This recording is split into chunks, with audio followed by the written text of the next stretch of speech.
Let's look at all the verses where God says, "Do not fear." Hebrews chapter 13, verse 6 says, "So that we may boldly say, the Lord is my helper, and I will not fear what man shall do unto me." This verse speaks about how we shouldn't fear man. Romans chapter 8, verse 15 says, "For ye have not received the spirit of bondage again to fear, but ye have received the spirit of adoption, whereby we cry, Abba, Father."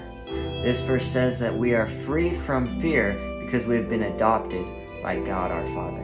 Joshua chapter 1, verse 9 says, "Have not I commanded thee? Be strong and of good courage. Be not afraid, neither be thou dismayed. For the Lord thy God is with thee, whithersoever thou goest." Saying that God is with us wherever we go. 2 Timothy chapter 1, verse 7 says, "For God hath not given us the spirit of fear, but of power and of love and of a sound mind." Now the point that I'm trying to make is this. How often does the Bible say to be fearful versus how often the Bible specifically says, "Do not fear, God has a plan. God is with us." I think my favorite of all of these is 2 Timothy chapter 1, verse 7. Because it says that he hasn't given us the spirit of fear, but he has given us the spirit of power and of love and of a sound mind.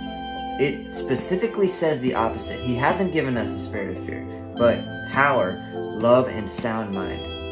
I think the Bible is constantly telling us not to fear man, not to fear judgment, not to fear anything but God. But how often are we afraid to speak to people about God?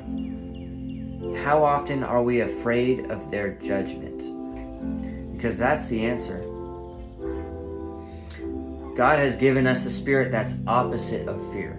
So let's take advantage of that and pray to the Holy Spirit to be with us. If God's Holy Spirit is with us, that's how we are fearless. Because that's how we are adopted into the family with Christ. That's how we can stand behind our Father and know that we're protected.